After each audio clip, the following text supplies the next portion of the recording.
Body language and body expression. Now, that's what square dancing is all about. If a group of people meet up, they don't start dancing just because they meet up. They're happy to see each other. So what starts them dancing is the music.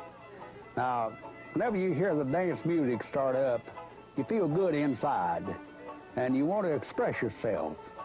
So you're always willing to get up on the floor and dance with a partner and show them what you can do. And also, it's a body expression that's, everybody has it. So that's our body expression here in the mountains, is our square dance. Our body expression here in the mountains is our square dancing. Well, here in the mountains of North Carolina, square dancing is sometimes referred to as big circle or big ring dancing. Now, just how this kind of dance developed is somewhat unclear, but we do know that from its early origins in the British Isles and France to the clogging most of us now associate with this kind of square dancing, it has gone through many changes, and it's still evolving with each new generation of dancers. The story you are about to hear is about one of those periods of change, and of people who lived what many now learn. It's a journey that has brought square dancing out of people's homes and into tourist centers like the Piedmont Inn here in Hazelwood, to the first folk festival in the United States, and finally to a performance before President Franklin Roosevelt and the King and Queen of England. All this happened in less than 20 years. But this period was to significantly change the way square dancing is presented and enjoyed. The feelings and memories are still strong and very much alive for those who remember where they saw their first square dance some 60 years ago. Well, if you went to a man's house, they were going to have a square dance that night. They usually cleaned out the barn and pushed the hay all back and got the corn out of the way and put a little cornmeal on the floor, and everybody had a big supper and invited the fiddlers in, and we just started a square dancing. We danced all night and we danced the next morning daylight.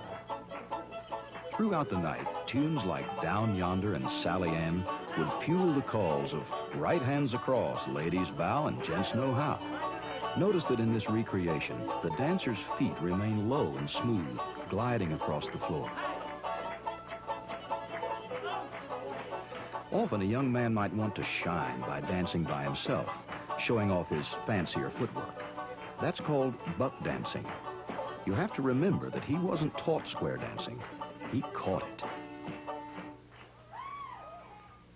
Barn dancing continued to provide a way to get together and have fun for mountain families in the mid-20s. However, something very important was happening during this time that would play a pivotal role in the continuing development of square dancing: tourism. It wasn't that tourism was a new phenomenon in the mountains. In fact, western North Carolina had enjoyed a brisk tourist trade as early as the 1880s. What was different in the 20s was that tourists and square dancers met face to face on the dance floors of inns and hotels in Highlands, Asheville, Balsam, Hot Springs, and Waynesville. They loved it.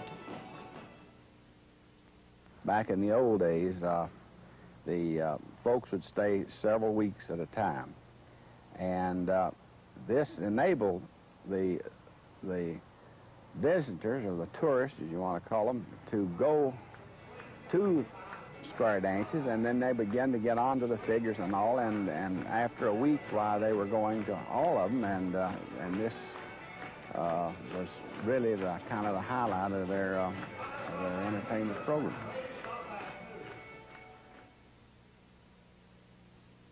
By the late 1920s, Asheville was not only the largest city here in the mountains, it was a growing tourist center. Asheville was a city in search of its cultural identity, a search that grew out of the decades' social upheaval and economic prosperity. It wanted to be something more than just another big town. So in 1927, the Board of Trade proclaimed Asheville modern and cosmopolitan, complete with performances by renowned symphonies and opera companies, the first indoor shopping mall, and of course the finest hotels. But along with the growing tourist trade came conflicting ideas about Asheville's true identity. Granted, the city was modern and culturally diverse, But a 20-minute drive in any direction of Asheville revealed a very different, if not dominant, culture, a heritage 200 years in the making. By 1928, this dilemma had become an issue. On the one side stood the Board of Trade, wanting to downplay Asheville's mountain culture. And on the other side stood a man who knew from first-hand experience that this culture was something to be both proud of and promoted. The man, Bascom Lamar Lunsford. Lunsford sported many different professions. He had been a school teacher, beekeeper, newspaper editor, musician, lawyer, and fruit tree salesman. Through his travels as a fruit tree salesman, Lunsford became familiar with the lifestyle and culture of the mountain people. Lunsford began to document and perform the songs and dance figures that fascinated him so much. This documentation enabled him to gain considerable recognition as a folklorist. Lunsford recorded many of these songs for the Library of Congress. In fact, some of his contemporaries dubbed him the Minstrel of the Appalachians. When he would come home, he would, after he'd been, on a trip, why he would, if he had a new song that he'd picked up, he would go around for days and days singing that. And there'd be certain phrases, that appealed to him, and he'd go over those phrases over and over and over, the same thing, and till, of course, it got time for us to hear it. But he just was really just savoring every little morsel of the word, It is perhaps only natural that Lunsford became distressed at the way Asheville seemed to be ignoring its culture. In the spring of 1928, Lunsford petitioned and successfully persuaded the Board of Trade to sponsor a mountain dance and music festival as a part of the board's annual Summer Rhododendron Festival. He argued that this segment represented the true culture of the area and should not be ignored. Instead, it should be promoted. Lunsford had little trouble in securing performers. He simply called upon those musicians and dancers he had documented over the years. The best dancers from the area were told to form teams, get a caller, wear the best they had, come to Asheville and compete for the first time against each other. From Haywood County came a dancer and caller whom some called the dancingest man in the land. He, together with Lunsford, would transform square dancing from a form of recreation into something to be watched. His name, Sam Queen from Maggie Valley. Bascom Lunsford and my father had a common bond and interest in that Bascom was able to make music and my father was able to call and lead dances, and it was just a natural association.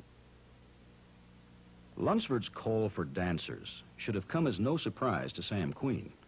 You see, Sam was different from any other dancer in the mountains.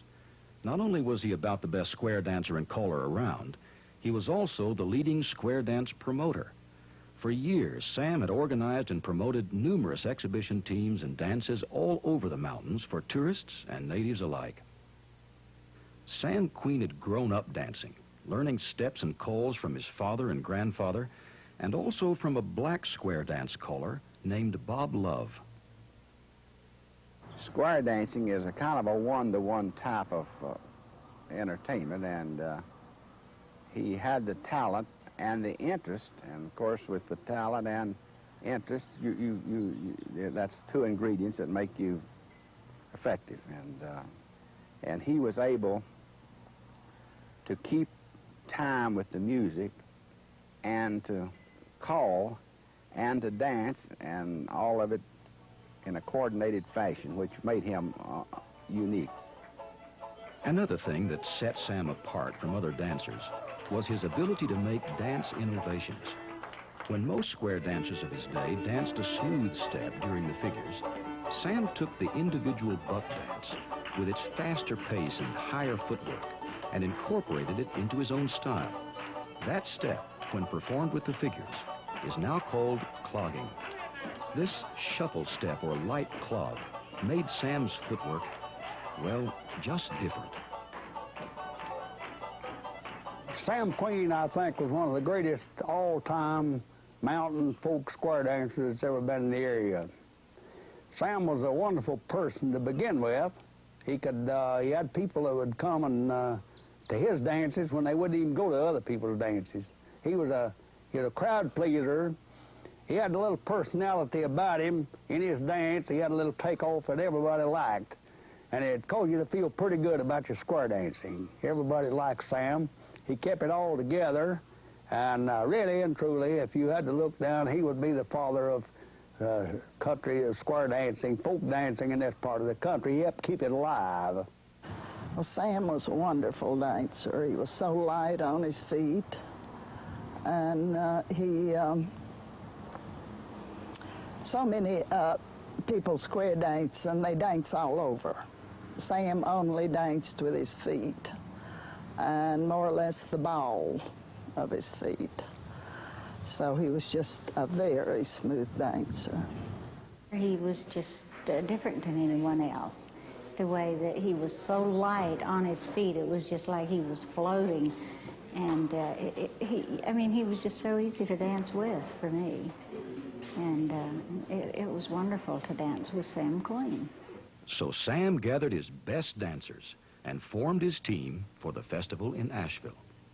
The team did not have a name when they got ready to just call the Sam Queen team. What are you going to call them? The first thing that came to mind was Soco Gap, because he had been running cattle with his father, all in Soco Gap, for a long time, and this had been in the family. And so Soco Gap, being an upper part of Maggie, where most of his dancers were living, why, it was kind of a natural tie-in. The Soco Gap Dance Team was born. It took months to prepare. The first Mountain Dance and Folk Festival was held on June 6th, 7th, and 8th, 1928. It was quite a scene that opening night. Around sundown, the musicians began to tune up right over there. The dancers nervously rehearsed one last time, and the crowd grew to over 8,000. From the opening fiddle tune, Gray Eagle, to well into the night, the fiddlers played for the dancers, both on and off the stage. But the climax came on the third night, when an even larger crowd gathered to watch Sam Queen and his Soco Gap Dance Team square off against Buncombe County's entry and Asheville's favorite, the Candler Dance Team.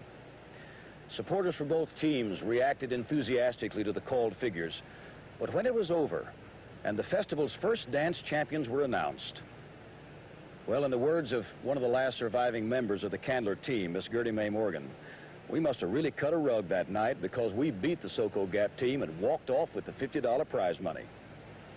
Well, that loss made Sam and his team even more determined. And as their clog step became more accepted, they went on to win more festivals than any other dance team.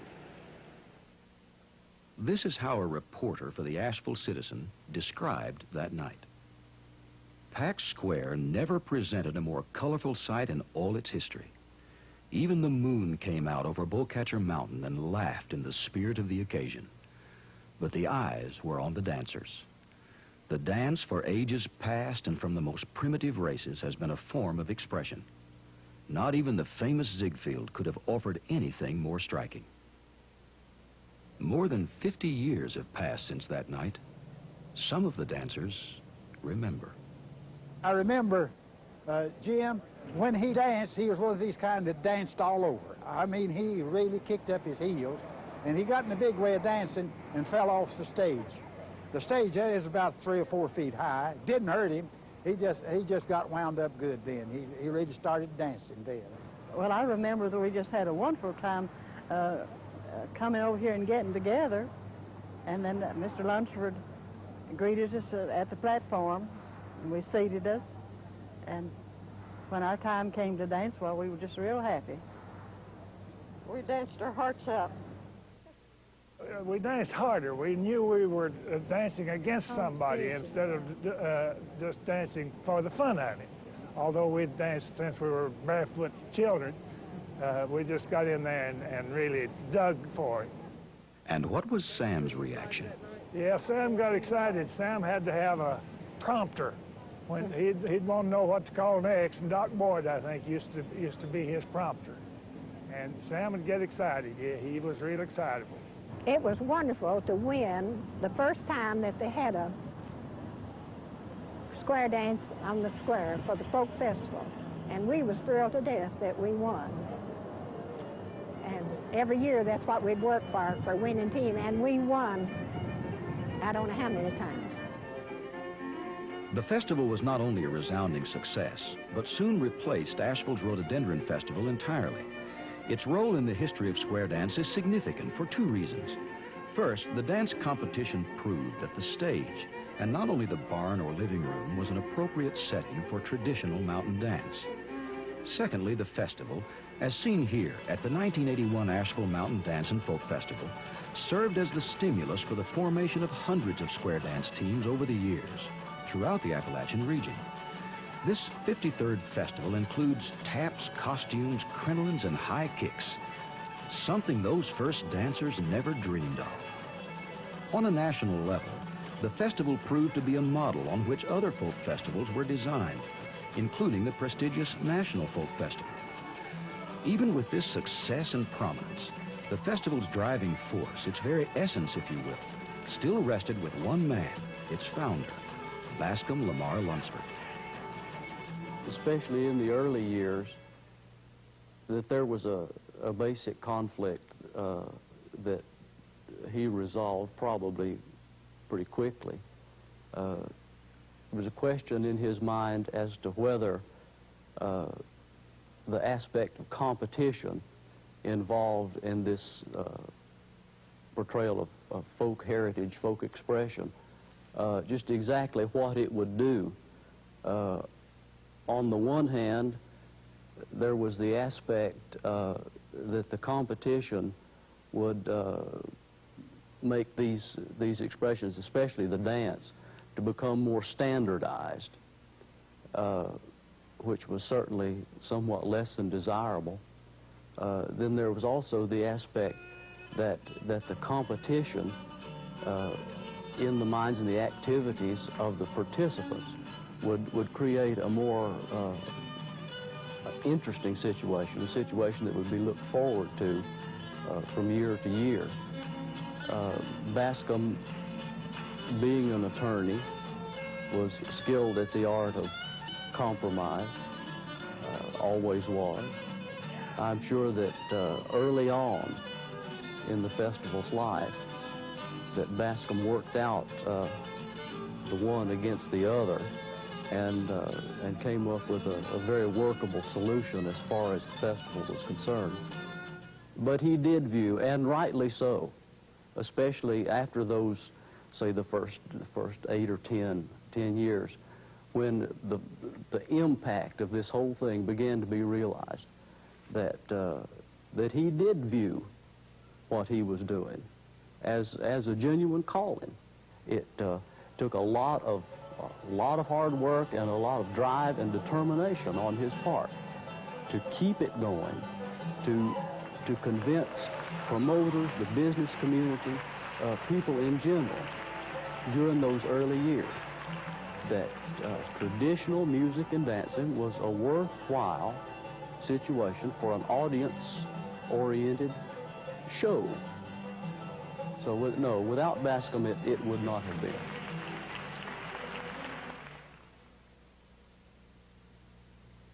The early spring of 1934 saw America in the middle of the Great Depression. We heard Roosevelt speak of New Deals and national recovery, read of Dillinger and Bonnie and Clyde, learned of a new German chancellor's promise of a new order, and we square danced, only more so. In the 6 years following the Asheville Folk Festival, square dancing's popularity had increased dramatically. In the mountains, there was a square dance sometime, somewhere, just about every night of the week. One person who saw these dances was festival organizer Sarah Gertrude Knott. She, Lunsford, Paul Green, and others were planning the first National Folk Festival to be held that spring, 1934, in St. Louis. Aside from his help in developing that national festival, Bascom was to bring performers from western North Carolina that best represented mountain culture. He chose the Candler and Inca dance teams. Of course, not to be left out was the Soco Gap Dance Team, who by now were the perennial mountain dance and folk festival champions. The North Carolina performers accounted for nearly 3/4 of the entire program. Their reception was enthusiastic and successful, with the Soco Gap Dance Team capturing the National Dance Championship. Now they had national bragging rights. It was just the most gigantic thing that I had ever seen. And it was very, very colorful. That stands out in my mind. There were so many different types of dancers and things that participants from so many different places, and some of them were in costume, some of them were just natural. I know we had a lot of Indians and that were in their native costume, and I was just amazed. I hadn't expected anything like that. 1934 was the year I graduated from high school, and it so happened that the week we were to be in St. Louis was the week of my graduation. So I gave up that to go to St. Louis. It meant more to me than staying for the graduation. That was the first time I'd been out of North Carolina, I suppose. Well, the Soco Gap team, when danced as though they were as near heaven as they ever expect to be, they were enjoying every moment of it. That's why it was so thrilling to watch them, because it was a thing you could tell they loved doing, and it came so natural with them that I think that's why it was such a magic combination.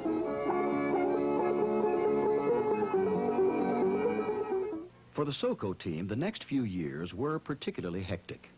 After the 1934 National Folk Festival, Lunsford had been busily promoting the Soco Gap team throughout the country. Bascom had the know-how, Sam Queen the product. When they weren't dancing for tourists, they were winning festival championships in Asheville, Chattanooga, Dallas, Cincinnati, Chicago, and Washington. But the news Lunsford brought them in the late spring of 1939 was neither routine nor expected. They were to dance for President and Mrs. Roosevelt and the King and Queen of England at the White House. Aside from being square dance and folk music enthusiasts, the Roosevelts wanted to present a program on Americana for the visiting monarchs.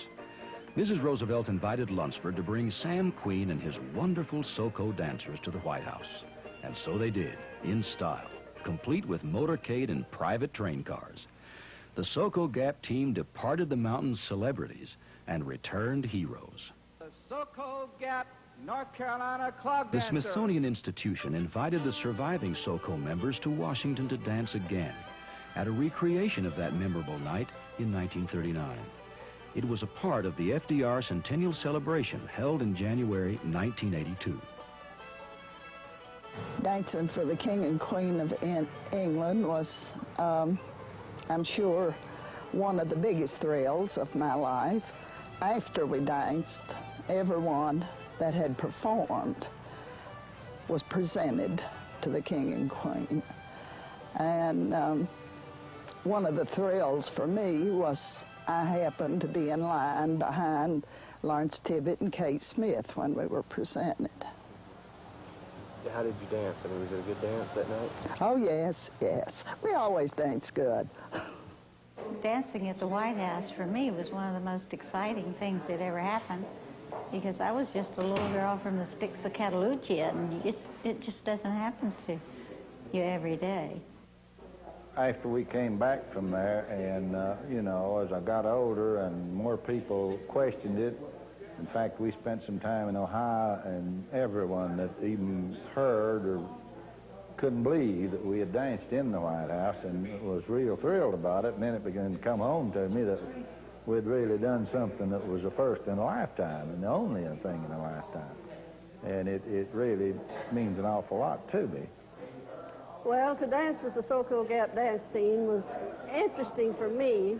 I grew up on the farm, and I worked all week, hoed corn and potatoes and things, and on Saturday night we had a little outing for entertainment, and we danced with the Soco Gap team.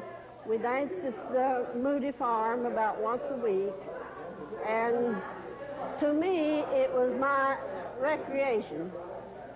and I enjoyed it. And at that time, the Soco Gap team had just begun to be formed, you know. And after we had danced at the folk festivals a time or two and danced for the King and Queen when they were in Washington, we became for a demand at different meetings.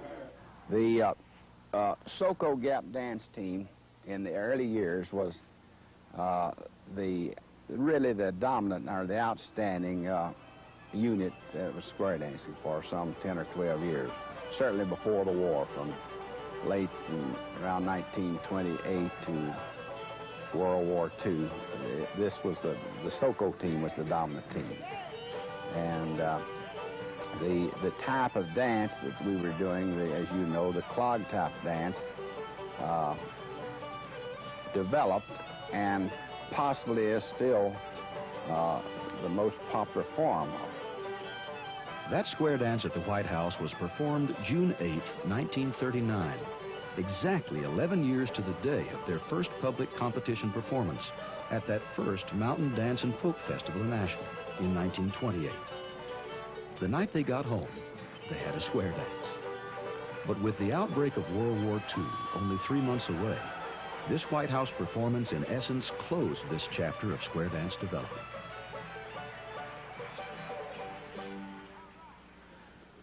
What can you say to sum up those crucial years in the history of this remarkable dance form?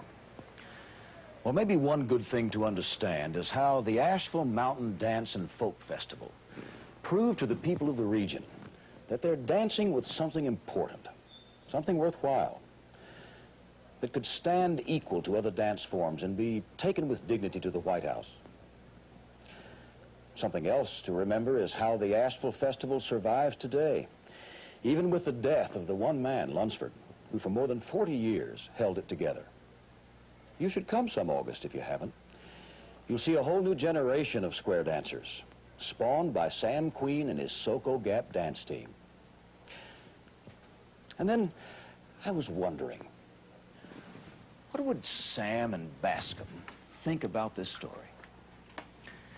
Well, no doubt they would each have their own version of the hows and whys and wheres. But you know, I'd like to think, no, I'm going to believe, that Lunsford would be sitting there patiently trying to figure out some way to take this program on the road, promoting it, don't you know? And Sam, I don't think he'd have been able to sit still long enough to watch it. Whispering about halfway through, can't stay. I'm going to a square dance.